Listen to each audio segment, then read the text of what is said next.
அன்பு நெஞ்சங்களே, இறைவன் நமக்கு தந்த புதிய நாளிலே இறைவனுக்கு நன்றி கூறி இறை வார்த்தையால் நம் வாழ்வை பயனுள்ளதாக மாற்றுவோம்.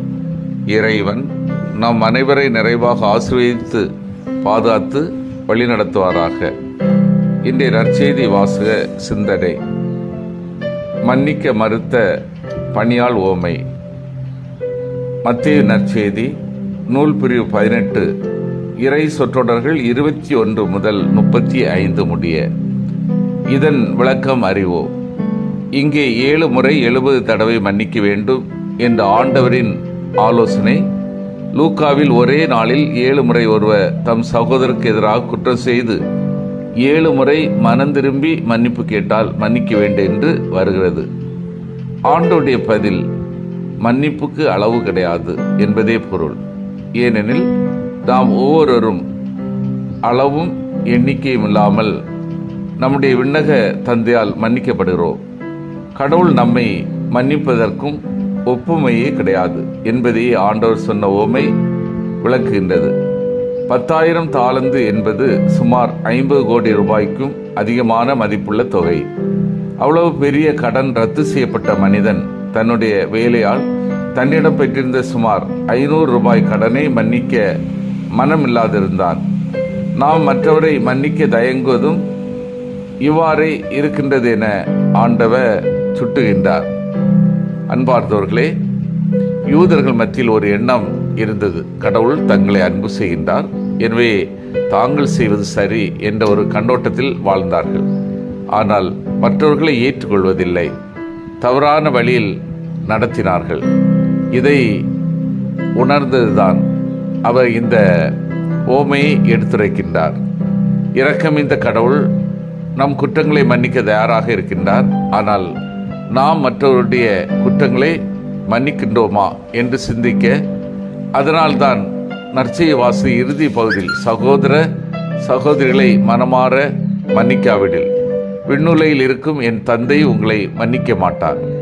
கவிஞர் அப்துல் ரஹ்மான் கூறுவார், மன்னிப்பு கேட்க தெரிந்தவன் மனம் திருந்தி வாழ்வான், மன்னிப்பு கொடுக்க தெரிந்தவன் மனம் மகிழ்ந்து வாழ்வான். பணியாளரின் மனம் திருந்துதலால் தலைவர் மகிழ்ச்சி அடைகிறார். ஆனால் அந்த பணியாளரின் மனம் திரும்புதல் போலித்தனமானதாக இருக்கின்றது. ஏனென்றால் அவர் பெற்ற மன்னிப்பை மற்றவரிடம் கொடுக்க மறுத்து விடுகின்றார். எனவே அவர் தண்டனை பெறுகிறார். மன்னிப்பை பற்றி மிகவும் வலிமையாக பேசியுள்ளார் இயேசு. உடன் பணியாளரை மன்னிக்காத கடனாளி ஒருவரை பற்றிய ஓமையை இயேசு படைப்பாற்றலோடு விவரித்திருக்கின்றார். இந்நிகழ்ச்சி கேட்ட அனைவருமே அந்த பணியாளின் மீது ஆத்திரம் கொண்டிருப்பர். அதுதான் இந்த ஓமையின் வலிமை. ஆனால் நாமே அந்த பணியாள் என்பதை உணரும்போது இன்னும் அதிக வலிமையோடு இந்த ஓமை நம்மை தாக்குவதை அறியலாம். நமது பாவங்கள் அனைத்தையும் எந்த நிபந்தனையுமின்றி இறைவன் மன்னிக்க முன்வரும்போது பிறரின் குறைகளை குற்றங்களை நாம் ஏன் மனதில் வைத்திருக்க வேண்டும்? அவற்றை மன்னிக்க முன்வருவோம்.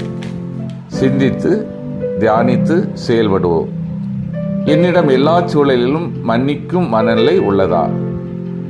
ஒரு சிலருடைய குறைகளை மன்னிக்காமல் குறைவான மனநிலையில் நான் வாழ்கின்றேனா? மன்னிக்கும் பழக்கத்தை தொடர்ந்து வளர்த்து கொண்டு எல்லாரிடமும் நல்ல உறவோடு வாழ்கின்றேனா? மன்றாடுவோமாக.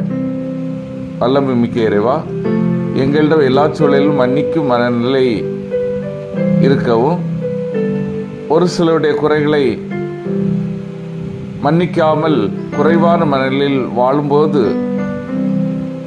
மன்னிக்கும் பழக்கத்தை தொடர்ந்து வளர்த்து கொண்டு எல்லாரிடமும் நல்லுறவை வளர்த்து கொள்ளவும் வரம் தாரும்.